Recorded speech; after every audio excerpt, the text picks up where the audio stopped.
You are watching Maulana Anis Bilgrami. Please subscribe. Also, don't forget to like, comment, and share.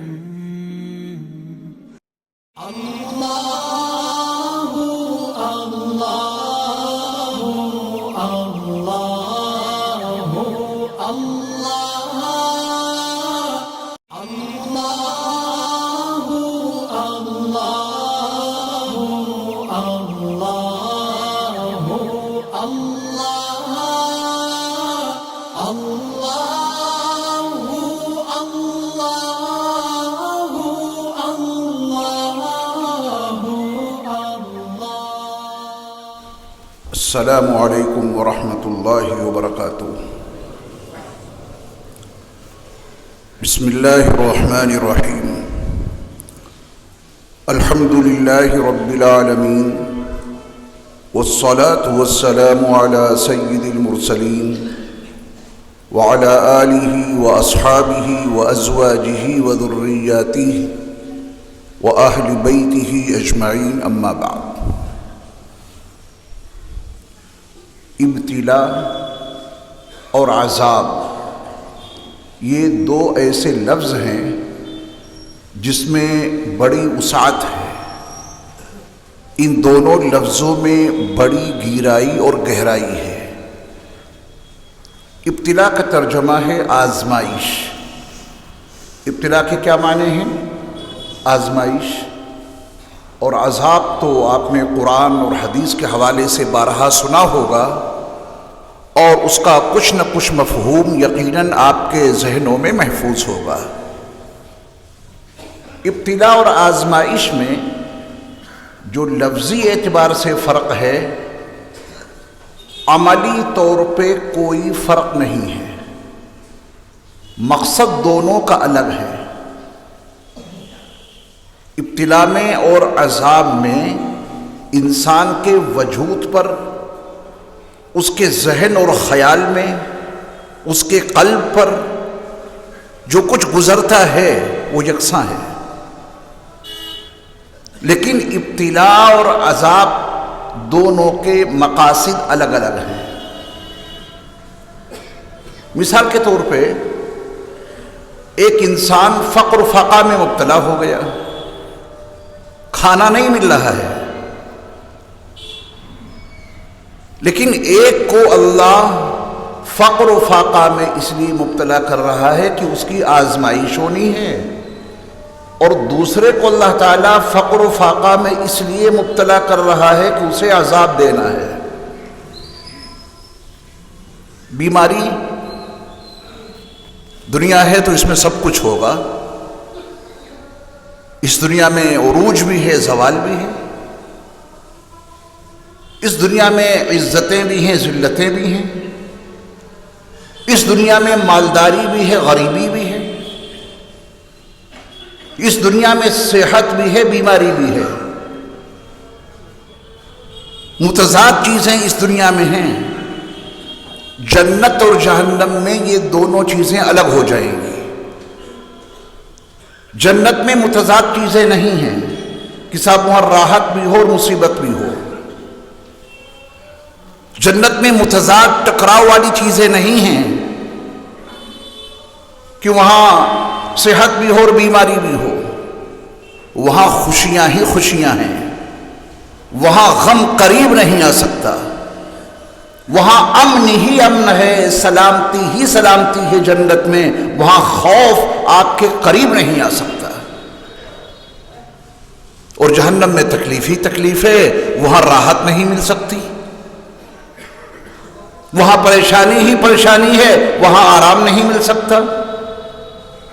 اللہ رب العزت نے دنیا میں دونوں طرح کی چیزیں قائم کر دیں تاکہ انسان دنیا میں جنت اور جہنم کے نمونوں کو دیکھ کر دونوں کی اصل حقیقت سے روشناس ہو جائے۔ تو دنیا میں ایک شخص بیمار ہوا، بڑا شدید بیمار ہوا۔ کسی کے لیے وہ بیماری ابتلا اور آزمائش ہے، اور کسی کے لیے عذاب ہے۔ کسی کے لیے غربت، بے پناہ غریبی کسی کے لیے آزمائش ہے اور کسی کے لیے عذاب ہے۔ ابتلا اور آزمائش کا مقصد اللہ جس کا ابتلا کرتے ہیں، اللہ جس کی آزمائش کرتے ہیں، تکلیف اور مصیبت اس میں بھی ہوتی ہے، لیکن اس ابتلا اور آزمائش کے نتیجے میں جب بندہ اس میں کامیاب ہو جاتا ہے تو اللہ اسی تکلیف اور اسی مصیبت سے اسے عروج عطا فرماتے ہیں، اس کے درجات کو بلند کرتے ہیں، اور باغیوں کو، منکروں کو، اپنی ذات و صفات میں شرک کرنے والوں کو اللہ اسی مصیبت میں مبتلا کرتے ہیں، اور اس کا مقصد کیا ہے وہ قرآن سے پوچھئے وَلَنُذِيقَنَّهُم مِّنَ الْعَذَابِ الْأَدْنَىٰ دُونَ الْعَذَابِ الْأَكْبَرِ لَعَلَّهُمْ يَرْجِعُونَ۔ بڑا عذاب تو جہنم میں دیا جائے گا، میدان محشر بپا ہوگا، حساب کتاب ہوگا، پھر جو بڑا عذاب ہوگا وہ جہنم کی شکل میں دیا جائے گا۔ اللہ کے اس فرمان میں یہ وضاحت اور صراحت موجود ہے، اس بڑے عذاب سے پہلے ہم ان کو دنیا میں چھوٹے چھوٹے عذاب چکھائیں گے۔ بڑا عذاب کہاں دیں گے؟ جہنم میں۔ اس سے پہلے دنیا میں چھوٹے عذاب، عذاب ادنا، دنیا میں چھوٹے چھوٹے قریبی عذاب دیں گے، اور ان قریبی اور چھوٹے چھوٹے عذابوں کے دینے کا مقصد یہ ہے لعلہم یرجعون، راہ سے ہٹے ہوئے لوگ راستے پر واپس آ جائیں، اور جو پہلے سے راستے پر موجود ہے اس کی ابتلا، جو پہلے سے صراط مستقیم پر موجود ہے اس کی آزمائش، اور جو صراط مستقیم سے ہٹا ہوا ہے اس کو ابتلا نہیں، اسے عذاب دیا جا رہا ہے۔ اور یہ چھوٹا عذاب اللہ نے دنیا میں اس لیے دیا ہے کہ راستے سے ہٹے ہوئے لوگ راستے پہ واپس آ جائیں۔ یہ قرآن کا اتنا اہم فلسفہ ہے۔ مصیبت دونوں کی ایک طرح، ایمان والا بھی بیمار ہوا اور ٹھیک وہی بیماری غیر ایمان والے کو لگی ہے۔ ایمان والا کسی مصیبت میں مبتلا ہوا، ٹھیک اسی مصیبت میں غیر ایمان والا بھی مبتلا ہوا، تو فرق کیا ہوا؟ اللہ نے فرق واضح کر دیا، میرے ایمان والے بندو، تمہیں اس مصیبت میں میں نے صرف اس لیے مبتلا کیا ہے تاکہ تمہیں بلند درجات عطا کروں، اور غیر ایمان والے کو اس مصیبت میں اس لیے مبتلا کیا ہے تاکہ وہ اس مصیبت کو دیکھ کر، اس کی پریشانی کو جھیل کر راہ سے ہٹا ہوا ہے راستے پر آ جائے۔ لعلہم یرجعون۔ میں کیسے اپنے بارے میں سوچوں کہ میرے لیے یہ مصیبت ابتلا اور آزمائش ہے یا عذاب، اور آپ اپنے بارے میں کیسے یہ امتیاز کریں؟ ابتلا اور عذاب کے درمیان میں آپ خط امتیاز کیسے کھینچیں؟ کیا ہے اس کا پیمانہ؟ آپ کس طرح اپنے لیے سوچیں کہ یہ ہمارے لیے ابتلا ہے یا عذاب؟ تو علماء نے ایک بڑا آسان سا نسخہ بتایا ہے، جو میں نے ابھی ابتلا اور آزمائش کے بارے میں 2 وضاحتیں کی ہیں۔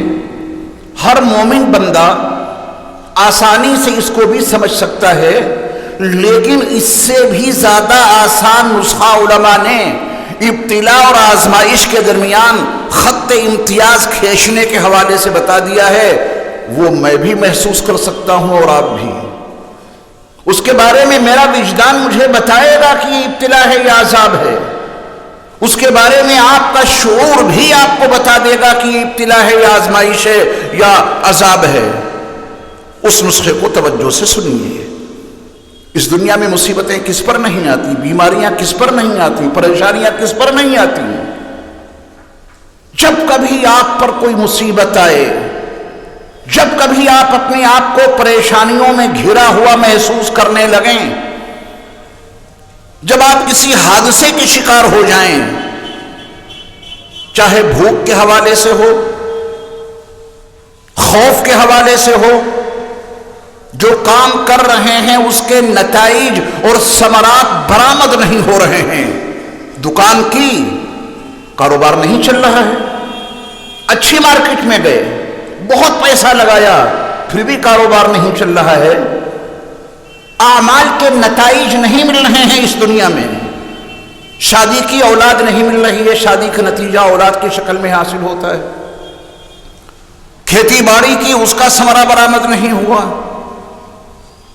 اور یہ وہ حالات ہیں جن سے دنیا کے ہر انسان کو تقریباً گزرنا پڑتا ہے۔ پھر ہم کیسے سمجھیں کہ یہ نقصان آزمائش کے لیے ہوا ہے یا ہمیں عذاب میں مبتلا کیا گیا ہے؟ جب کبھی کوئی حادثہ پیش آئے، جب کبھی کوئی بیماری لاحق ہو جائے، جب کبھی کوئی مصیبت پیش آئے، بس اپنے دل کو ٹٹول کر دیکھیں، اپنے گریبان میں جھانک کر دیکھیں کہ اس مصیبت کے آنے پر ہمارا یہ دل اللہ کی طرف راغب ہوا ہے یا ان سے بیزار ہوا ہے۔ مصیبت آئی، پہلے اللہ کی طرف رغبت تھی لیکن کم تھی، مصیبت آئی تو یقین بنا کہ اس مصیبت کو میرے اللہ کے سوا کوئی دور کر ہی نہیں سکتا، کیونکہ قرآن مجید میں بڑی وضاحت اور صراحت کے ساتھ یہ مضمون موجود ہے، وَإِن يَمْسَسْكَ اللَّهُ بِضُرٍّ فَلَا كَاشِفَ لَهُ إِلَّا هُوَ وَإِن يُرِدْكَ بِخَيْرٍ فَلَا رَادَّ لِفَضْلِهِ۔ اگر تمہیں اللہ کسی مصیبت میں، کسی نقصان میں مبتلا کرنا چاہے تو کائنات کی کوئی طاقت تم سے اس مصیبت کو دور نہیں کر سکتی۔ یہ عقیدہ ہے پختہ، یہ عقیدہ ہے مضبوط، یہ قرآن کا پیش کردہ عقیدہ ہے، اس میں اگر جھول آ گیا تو پریشانی کے سوا کچھ نہیں۔ اور آگے فرمایا کہ اگر تمہارا اللہ تمہیں کسی بھلائی سے اور کسی خیر سے مالا مال کرنا چاہے تو دنیا کی تمام طاقتیں مل کر بھی تم سے اس بھلائی کو چھین نہیں سکتی، وہ بھلائی تمہیں مل کر رہے گی۔ اس عقیدے کا حامل انسان کیا مصیبتوں کے آنے پر اللہ سے دور ہوگا یا قریب؟ وہ تو قریب ہو جائے گا۔ جس کا عقیدہ اتنا پختہ اور مضبوط ہو کہ سارے حالات جو آ رہے ہیں وہ مصیبت کی شکل میں ہوں یا راحت کی شکل میں ہوں، یہ سب ہمارے اللہ ہمیں عطا کرتے ہیں، تو پھر جب کبھی اسے کسی مصیبت سے دوچار ہونا پڑے گا تو وہ اللہ کی طرف رجوع کرے گا۔ یہی آزمائش ہو گئی، یہی ابتلا ہے۔ کیا ماں کبھی اپنے بیٹے کو نہیں مارتی؟ مارتی ہے، ضرورت ہے، تربیت ہے۔ ماں اپنے بیٹے کو جب مارتی ہے تو جتنا مارتی ہے وہ بچہ اسی قدر اس کے پیروں میں لپٹتا ہے۔ اس معصوم سے بچے کو یہ کس نے سکھا دیا کہ جو عورت تجھے مار رہی ہے اس سے لپٹ جا؟ یہ فطرت کی تعلیم ہے، اور فطری تعلیم نے اسے سمجھا دیا کہ یہ ماں جب تجھے کبھی مارے تو تو جتنا اس کے قدموں میں لپٹے گا وہی تیری کامیابی کی علامت ہوگی۔ یہ ماں تجھے مار رہی ہے تیری نصیحت کے لیے، یہ ماں تجھے مار رہی ہے تیرے فائدے کے لیے، اور سن، تجھے تیری ماں کے علاوہ رحم کوئی نہیں دے سکتا۔ مارنے والے کے پیروں میں چلا جا، اس کا یہ مارنا مزید رحم میں تبدیل ہو جائے گا۔ فطرت کی اس تعلیم نے بچے کو اپنی اس ماں کے قدموں میں پہنچا دیا جو اسے مارتی ہے۔ تو فطرت کی تعلیم ہمارے پاس یہ بھی ہونی چاہیے، اور فطرت ہمیں آواز دیتی ہے، قرآن ہمیں آواز دیتا ہے کہ مصیبتوں میں گھرے انسانوں اور پریشانیوں میں پھنسے انسانوں، یہ مصیبت، یہ پریشانی، یہ خوف، یہ بھوک، یہ جانی اور مالی نقصان اور عمل کے نتائج اور ثمرات کا نہ ملنا، یہ سب تمہاری آزمائش کے لیے ہے۔ تمہارا اللہ تمہیں اس کے ذریعہ سے آزما رہا ہے کہ یہ مصیبت بھی اسے مبتلا کروں اور پھر یہ دیکھوں میری طرف آتا ہے یا دنیا کی طرف بھاگتا ہے۔ اس ابتلا کا مطلب درجات کی بلندی، اس مصیبت میں مبتلا ہو کر جو انسان انابت اللہ کی صفت حاصل کر لے، اس مصیبت میں مبتلا ہو کر جو انسان اللہ کی طرف متوجہ ہو جائے، پھر یہ عذاب نہیں ہے، یہ راہ راست پہ ہے چل رہا ہے صراط مستقیم پر، آزمائشوں سے دوچار اس لیے کیا گیا کہ یہ مزید انابت اللہ حاصل کرے، اللہ کی طرف اس کی توجہ اور زیادہ ہو جائے تاکہ اس کے درجات اور زیادہ بلند ہو جائیں۔ انبیاء کرام علیہم السلام اور رسل عظام کی تاریخ پڑھیے۔ حضرت نوح علیہ السلام نے اپنی قوم کے درمیان 950 سال تک اللہ کے پیغام کو پہنچانے کا سلسلہ جاری رکھا۔ 950 سال، یہ زبان سے کہہ دینا بہت آسان ہے، عملی طور پہ یہ کتنا طویل عرصہ ہے۔ 950 سالہ اس محنت کے نتیجے میں کتنے لوگ ایمان لائے؟ 82 یا 83 لوگ۔ اور اس 950 سالہ دور میں حضرت نوح علیہ السلام کو کن پریشانیوں سے گزرنا پڑا، کن مصیبتوں سے گزرنا پڑا۔ اگر نوح علیہ السلام کی سوانح حیات جاننا چاہتے ہو تو قرآن مجید کے 29ویں پارے میں موجود سورہ نوح کی تلاوت کر لیجئے، سمجھ لیجئے۔ وہ سورہ نوح میں حضرت نوح علیہ السلام کی پوری کارکردگی موجود ہے۔ جب آپ اسے پڑھیں گے اور سمجھیں گے تو دل کی دھڑکنیں تیز ہو جائیں گی، آنکھوں سے آنسو جاری ہو جائیں گے کہ یا اللہ، یہ آپ کے برگزیدہ بندے تھے، مصطفیٰ مجتبی بندے تھے، آپ نے ان کو منتخب کر کے اپنے بندوں کی ہدایت کے لیے بھیجا تھا۔ 950 سال تک آپ کے اس مقرب بندے نے اپنی قوم میں محنت کی اور نتیجہ یہ نکلا۔ لیکن نوح علیہ السلام کی زبان پر کبھی کوئی شکوہ نہیں آیا۔ یہ قرآن میں واقعات کیوں مذکور ہیں؟ ہم اور آپ ذرا سی پریشانی سے گھبرا جاتے ہیں، ماحول ذرا سا خراب ہوا، شکوے زبان پہ آ گئے۔ نوح علیہ السلام نے 950 برس تک مصیبتوں کو جھیلا، قوم کی پریشانیوں کو برداشت کیا، اور قرآن ان کا تعارف کرا رہا ہے عبداً شکورا کے نام سے۔ وہ بڑے شکر گزار بندے تھے۔ عقل کہتی ہے کہ وہ عبداً صبورا ہونے چاہیے تھے، صبر کرنے والے بندے، لیکن قرآن نے ان کا تعارف کرایا ہے کہ عبداً شکورا۔ نوح علیہ السلام بڑے شکر گزار بندے تھے۔ اس کا مطلب یہ نکلا کہ انہوں نے مصیبت کو مصیبت جانا ہی نہیں کہ اس پر صبر کرتے، انہوں نے ہر مصیبت کو اللہ کی طرف سے انعام جانا جس پر انہوں نے اللہ کا شکر ادا کیا۔ حضرت حاجی امداد اللہ صاحب مہاجر مکی رحمۃ اللہ علیہ، جو ہمارے اکابر علماء کے سلسلے عالیہ چشتیہ کی ایک قد آور شخصیت ہے، وہ فرماتے ہیں کہ جب کبھی وہ بیمار ہوتے تو کہتے کہ یا اللہ، یہ بیماری بھی آپ کی نعمت ہے اور صحت بھی آپ کی نعمت ہے، یہ بیماری والی نعمت میں برداشت نہیں کر سکتا، آپ سے گزارش ہے کہ اس بیماری والی نعمت کو صحت والی نعمت سے بدل دیجیے۔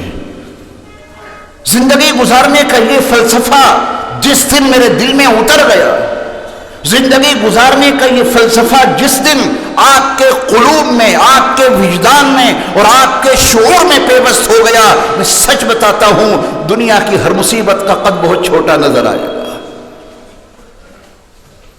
پھر کوئی مصیبت آپ کے لیے مصیبت نہیں رہے گی، پھر کوئی پریشانی آپ کے لیے پریشانی نہیں رہے گی۔ آپ ہر مصیبت میں اپنے اللہ کو مزید یاد کرنے والے بن جائیں گے، ہر پریشانی میں آپ کا دل اللہ کی طرف اور زیادہ متوجہ ہو جائے گا، کیونکہ آپ کے اوپر یہ مصیبت ڈالی گئی ہے ابتلا اور آزمائش کے لیے۔ ہاں، کوئی ایسا شخص پہلے ایک آدھ وقت کی نماز پڑھ بھی لیتا تھا، کاروبار اس کا کیا مزمحل ہوا، کاروبار اس کا کیا کم ہوا، کوئی اور مصیبت آ گئی، وہ ایک وقت کی پڑھتا تھا وہ بھی چھوڑ دی، بیکار ہے سب، نعوذ باللہ من ذالک۔